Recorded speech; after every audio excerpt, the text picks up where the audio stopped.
ভারত বাংলাদেশ সীমান্তে সংঘর্ষ এটা নতুন কিছু নয়, তবে আজ ভিডিওতে দেখা যাচ্ছে কয়েকজন যুবক বিএসএফ রক্ষীদের দিকে তেড়ে যাচ্ছে।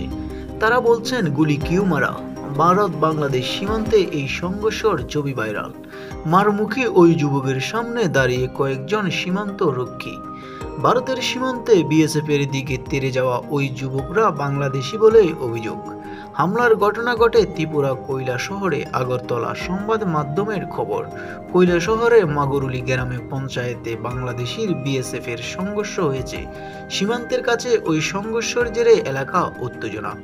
অভিযোগ, হামলাকারীদের রুখতে বিএসএফ রক্ষীরা গুলি চালায়। তৎকালীন সরকার সাবেক প্রধানমন্ত্রী শেখ হাসিনা থাকাকালীন সাবেক বেগম খালেদা জিয়াকে উন্নত চিকিৎসার জন্য বারবার বাহিরে যাওয়ার আবেদন করলেও মঞ্জুর হয়নি। তবে 5 আগস্ট শেখ হাসিনা গণ অভ্যুত্থানে ভারত পালিয়ে যাওয়ার পর আজ উন্নত চিকিৎসার জন্য যুক্তরাজ্য লন্ডনে পৌঁছেছেন বিএনপি চেয়ারপারসন ও সাবেক প্রধান খালেদা জিয়া। যুক্তরাজ্যের স্থানীয় সময় আজ বুধবার সকাল 9টা 5 মিনিটে খালেদা জিয়াকে বহনকারী উড়োজাহাজটি লন্ডনে হিথ্রো বিমানবন্দরে অবতরণ করেন।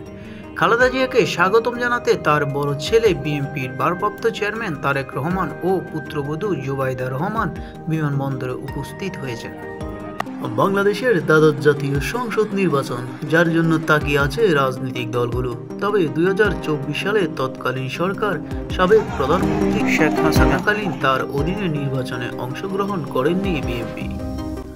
তবে বর্তমান বাংলাদেশের অন্তর্বর্তী সরকারের অধীনে স্থানীয় সরকার নির্বাচন চায় না বিএনপি। দলটি বলেছেন, বর্তমান রাজনৈতিক পরিস্থিতি প্রেক্ষাপটে এবং জনগণের মতামতকে প্রাধান্য দিয়ে সরকারের উচিত জাতীয় নির্বাচনের দিকে যাওয়া।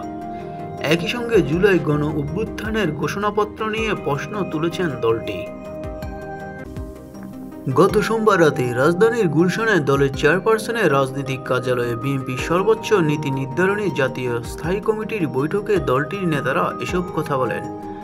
রাত 8:30 থেকে 11:15 পর্যন্ত এই বৈঠক হয়। এতে লন্ডন থেকে বৈঠকে ভার্চুয়ালি যুক্ত হয়ে সভাপতিত্ব করেন বিএনপির ভারপ্রাপ্ত চেয়ারম্যান তারেক রহমান।